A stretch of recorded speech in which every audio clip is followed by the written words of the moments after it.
Hello, SGD. For some time I've been, well, let's just say, exposing the Lost Ancient High Technology grift. They keep throwing out challenges get met, and then they pretend that it didn't exist. They repeat these absolutely bogus claims widely. They're lying, they lie all the time. I've done other experiments, so what you see there is a piece of basalt. Now, the other experiments I've used, because I can get this basalt raw, now, I've freeze-framed it there. With this first tubes, I'm going to create a guide hole to start off with. That's the first step of a process. But this is now the issue of precision. So it's not just theoretical. Let's make these things and let's see if they're going to follow up on that. So how do we start? Well, it's essentially drilling, and whatever the profile of your drill is, it's going to be imposed on the stone. I'm using copper because copper drills igneous rock. They'll tell you it doesn't, or that it takes 1,000 years, but it's just not the fact. I begin by using a piece of wood, cut a little hole in there as a guide. That's how we're going to start.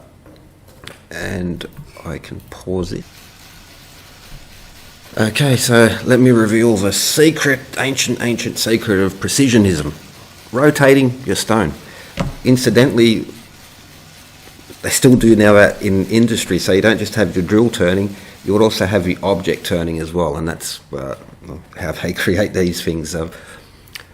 But hand-operated flywheel drill, so it's just like a spinning top gyro. It wants to keep vertical.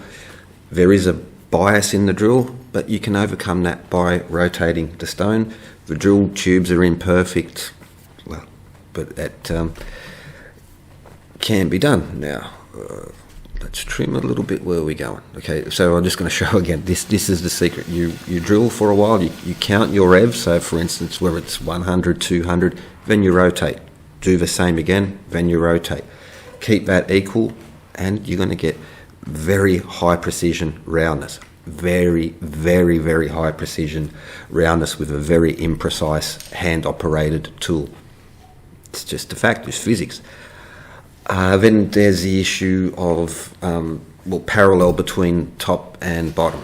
Well, we'll show that in a moment, but again, it's dead simple. Rotate the stone. You're going to, with the most imprecise egg-shaped tool, you're going to create a perfect circle. Just rotate the stones. Okay, let's let that play out a little bit. I've posted other examples. Now, I don't have a raw stone to any huge amount to choose from, but I could get these basalt parts. I looked through the pile, looked for the one that's got the most parallel between the top and bottom, still tapered, and we can overcome that, and we can, without a doubt, this is a lot of, you'll see in comments that this can't be done, and I've got experience. Well, sorry, bullshit. I get copper sheets and I roll them out. When I do have factory-made tubes, they're from the scrapyard and they're flattened, and then I fix them up. So so I get in with a guide hole, and the guide hole's in the centre. So if you're drilling a bowl, a dish, or a vase, the middle part's going to be the deepest. So begin from there, and as you drill down deeper, you add tubes as you go out. There'll be comments, but what about the undercuts and that? Well, I've already sort of shown in experiments how to do that, and I will get to that. What can you say? But again, just a progression as we move along. The circles are parallel, the top and the bottom is going to be parallel, all from an imprecise stone using a very imprecise drill. Adding drills now, because I'm drilling down, I want to remove stone quickly. As you saw with that drill, there is a large gap between the tubes, because the more tubes you add, the less pressure on each tube, which means slower cutting. Those gaps there in the middle, they'll leave those little ridges sticking up. Well, they'll break off and snap off later. So there's drilling, and then there's grinding. Here we see the drilling process. I've got full-length, long videos showing the process, raw footage all the way through. Here's just a cut, just to explain the process. And look, this impossible. It's bullshit. There's no other way to say it. That these experts and how do they create it? Either they're lying or they're just shit engineers. Let's put it that way. I've seen experts prove that this can't be done. Motherfuckers, I'm the fucking expert, mate. I've done hours of it. You've done fuck all. All right, now we just keep going, and we're going to create parallels, and I'll show the process later because that stone is tapered. And just again, physics. It's rotate the stone. It's a spinning top. It's going to cut the high points first. So just like with grinding to flat, the high points are going to get hit first. On a tapered stone, it's going to get hit first and it's going to create a parallel. It just works. Unless, of course, you don't want it to show people working this because you've got a grift to sell. Lost Ancient High Technology. Now, the reason I'd never completed this particular basalt one was because as I drilled further down, this particular stone had these inclusions in it. It's so as the lava comes out of a volcano and it solidifies, little bits of organic material, whatever, dead insects get caught inside, they rot out and then they leave these holes. Now, so would be no point continuing with this particular stone because, well, it's going to ruin it. I might, as I drill further down, the inclusion might just ruin everything, and so that's why I stopped with this stone. But a great example. Now let's look at the theory of it. Solve a practical. Let's explain the theory. This is an exaggerated example of using that type of drill, which will have a bias. So it's a bit like pedaling a push bike. There's those spots where you're pushing down. So as you're pedaling, you don't get equal force going all the way around. There's a top and bottom halfway is where the most force is applied. So there is a bias with that drill. So how do you achieve precision? Well, as we saw in multiple examples, and the brilliance of this is that the people who ask the questions, Lost Ancient High Technologists, are able to test this and do it in a very, very short time. So I'm more than happy to have mine measured, but it's in only a couple of hours they're able to do experiments themselves and confirm this. Whether they'll do it and then post it, I highly doubt it. But the drill has a bias. It's an egg shape. If you keep doing it like that, it will create an imprecise circle. However, all you need to do is to rotate the drill at 45 degrees, 90 degrees, or maybe with a golden angle. But the more you rotate the drill, and so for instance, you'll do 100 revolutions and then rotate it, 100 revolutions and then rotate it to keep it equal. And so the egg shape becomes a very, very, very, very accurate circle. These primitive hand tools absolutely can do this. It's a matter of technique. I often say, well, you need CNC machines. I'll just bring back to a point. Where did these advanced machines come from? The chicken hook, they did not emerge from the ground fully formed. They were made, and they began with being calibrated with handmade objects, which were created with a technique, gauge blocks, gauge pins. Where did they emerge from? Someone had to create them first before computerized, all this stuff. So not just theoretically, I've done it, you can do it, whether the people who ask, I'm just asking questions, Lost Ancient High Technology precision, well, you can do it. Now, another way to maybe do it would be to use the golden angle, which is what many plants use, so that one leaf is never covering the other, 137.5 degrees. And also when you're doing it by hand, there's also a little bit of randomness to it, which adds to the precision. If you do it one of the problems with machines when they make precision items such as flat plates is they're too machine-like. If you add a little bit of randomness to it, it makes it more flat, more precise, more whatever. Now, so precision, the roundness, for instance, in this fantastic vase, absolutely achievable by hand.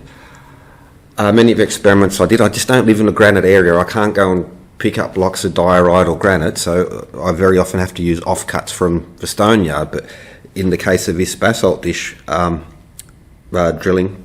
It was a rough stone, and so almost parallel. Now, again, if you go to a quarry, you would pick the stone, or just, if you're going to make something like this, you would go and get the stone which is the closest fit to what you're trying to make, or you would make something to fit the stone.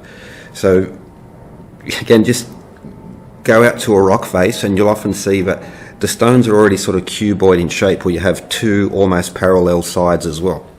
So you would pick one that's best. Now, you're not going to get them perfect. Maybe you will if you're really, really lucky. You're not going to get them perfect. There will always be a taper. So how do you overcome that? Well, again, that's very easy. Again, by rotating the drill regularly. But I drilled that guide hole, so the copper, begin with the guide hole. And because of that flywheel drill, it's acting like a gyro, like a spinning top. It wants to keep vertical. And, well, then as the outer drills were added, they're going to be hitting the high spot first. And so as you drill down, you will create very, very precise parallels. So we look at this. This is the basalt piece I was starting to use, and I use a guide. Now this guide is I'd already drilled one in granite, and then I used the leftover stone as a guide. I wouldn't recommend that, especially if you're using copper, because it's going to wear your drill much worse, because there's an impact and it's going to really screw up the drill. So use a wooden guide, but we can see multiple tubes creating very, very accurate, and I mean 0.01 millimeters. And I'm willing to have these tested, but I would also ask those who show us experimentalists. You can do this in a very short time, and you can test it yourself. So the thing would be, not can you achieve this precision, it is how, we should have a competition of how exactly precise can we do it. And developing the technique, maybe using the golden angle, something like that, will even get it to super duper high precision. But there's something else going on here, because we see these inner tubes, and the tubes are not perfect circles store-bought. I made them from copper sheets. So I have an egg-shaped, the tube itself is inexact. It's not a perfect circle. Using that method of rotating, it's going to create it's just the way things work. Physics, baby. Now, you can also see there and there that the tube has started to cut, because that's the high spot on the taper of that block. So we're creating parallels. Very, very round, high precision roundness. Again, doesn't take long, few bucks to the Lost Ancient High Technologists. We've done all these experiments and you ignore them. Well, okay, now so you can see where those high spots are already getting cut out to create parallels. So that vase, which is precision, impossible machine precision, must be done with computers. No, it can be done, and well, it's going to be done. And now there is the tube. Now you can see there's a low spot there, and that's where the high spot is, where it's cutting in deeper. And I've created now that gives me points to which I can now ground down and get very flat, very parallel. I've done other experiments to create high precision flatness as well. So these things have been done. Now let's go to, and this would also go back to the point of choosing the correct stone. The reason I stopped with this piece of basalt is because there was these inclusions in here, all these little holes. And so you would want to pick a good stone. And well, sometimes, especially with basalt, you're going to get all these little inclusions in there. So you want to pick the good part of the stone. So can you achieve precision with primitive Egyptian hand tools? Absolutely. Absolutely, you can do it. And again, for those who, this is impossible, it can't be done, I've got 30 years of experience. Well, I don't have 30 years of experience, but I've got it done. It's cheap, easy to replicate, and we'll take these techniques, and we'll go to more and more complicated dishes and vases. Things such as the undercut, so easy. I have to show it to do it, but I've shown in other experiments, yes, you can do that. We'll put all these bits together and we'll make these bowls and these dishes. It's simple, it's just not a problem. And so again, if you're going to tell me, well, it's impossible to be done because you have experience, well, you've got experience in machines. I'm the expert in these hand tools. It can be done. And, well, the proof is in the pudding, and we'll come to the more complicated things such as how to create those handles and so forth. It's not difficult. It's not hard. You just got to put some work in and stop pretending that you're interested in these things. Stop protecting this religion, which is what it is. So in the past, Lost Ancient High Technology, you can't cut with copper. Oh, but you can't repeat the striations. Well, then you do it. And then, but the drill and the striations, and we replicate it. Well, then they move the goalposts again. And so now we're at this vase.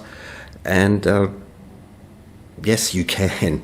And again, to those, if it's so important to uncovering the history, true history, you should be jumping at this. You should be doing these experiments now that they've been shown to you. But Lost Ancient High Technology is an industry of censorship, an industry of cherry picking, an industry of censorship. That's the only way to say it, censorship. They know, they just don't want to show.